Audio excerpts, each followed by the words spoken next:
Ils sont 3 délégués départementaux qui vont représenter désormais le Haut Conseil du patronat des entreprises du transport routier à Tabou, à Sassandra et à San Pedro. Ces 3 délégués ont reçu, en présence des autorités locales, leur accréditation leur permettant de mener des activités opérationnelles au nom du Haut Conseil.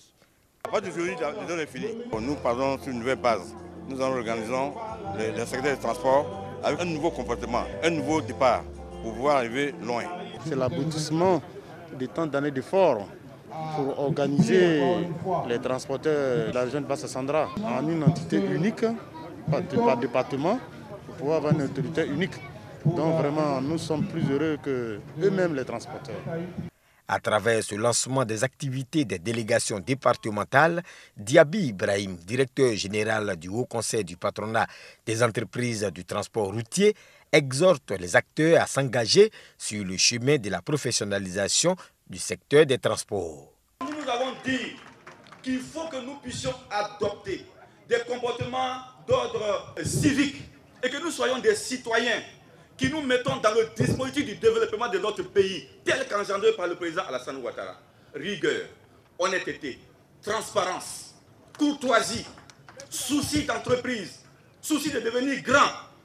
Parce que le débat dans lequel nous nous trouvons aujourd'hui, c'est un débat sous-régional.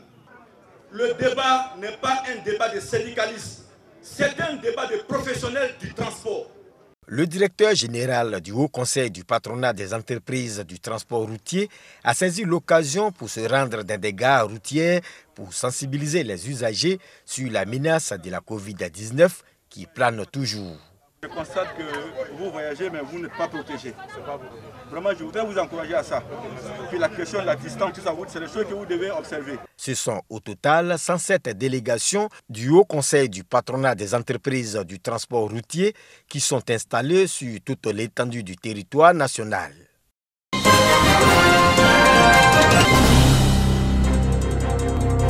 Les chercheurs ivoiriens ont été invités à proposer des projets relatifs aux maladies chroniques dans le cadre de la valorisation de la pharmacopée et de la médecine traditionnelle. Sur 26 propositions de projets, 5 ont été sélectionnées pour un accompagnement par le Fonds pour la science, la technologie et l'innovation, FONSTI. À travers cet appel, ministre, nous avons voulu que nos chercheurs apportent leur contribution à la lutte contre la Covid-19 en nous proposant des solutions endogènes qui puissent aider à lutter efficacement contre ces facteurs de comorbidité. Sont 13 995 000 francs CFA au total distribués à ces enseignants-chercheurs pour mettre sur pied des procédés ou médicaments pour lutter contre les maladies chroniques transmissibles et non transmissibles. C'est de mettre à la disposition de la population ivoirienne des produits de moindre coût, puisqu'il s'agit de médicaments traditionnels améliorés, mais qui ont été évalués sur le plan scientifique. Le FONSTI, qui a pour mission de soutenir la recherche et l'innovation, est appuyé par la Suisse.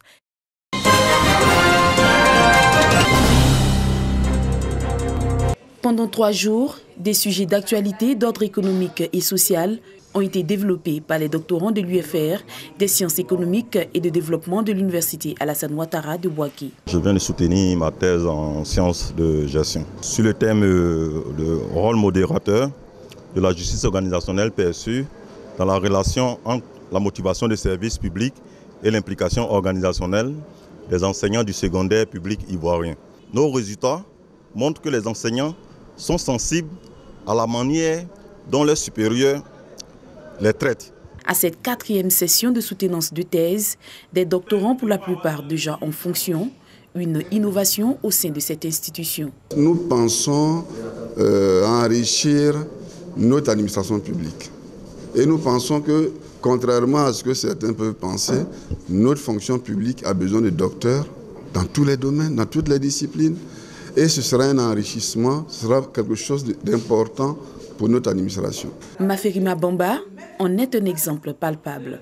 Cadre des impôts, aujourd'hui docteur en sciences de gestion, elle entend mettre le fruit de ses recherches au service du développement économique de la Côte d'Ivoire. Notre réflexion a porté sur la fraude fiscale.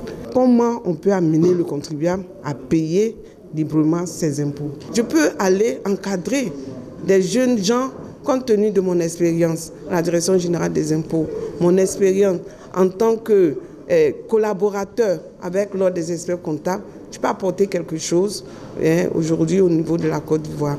Et je suis très, très heureuse. Ces soutenances de thèse se sont tenues en présence de professeurs agrégés en sciences économiques et de gestion du Conseil africain et malgache de l'enseignement supérieur, CAMES. Nous avons sorti de très bons docteurs.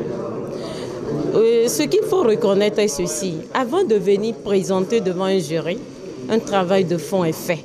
On a des rapporteurs qui évaluent le travail. C'est quand ces rapporteurs disent « le travail que j'ai en face de moi peut être soutenable » qu'on vient dans un jury. Plus d'une 50aine de doctorants ont pris part à cette rencontre.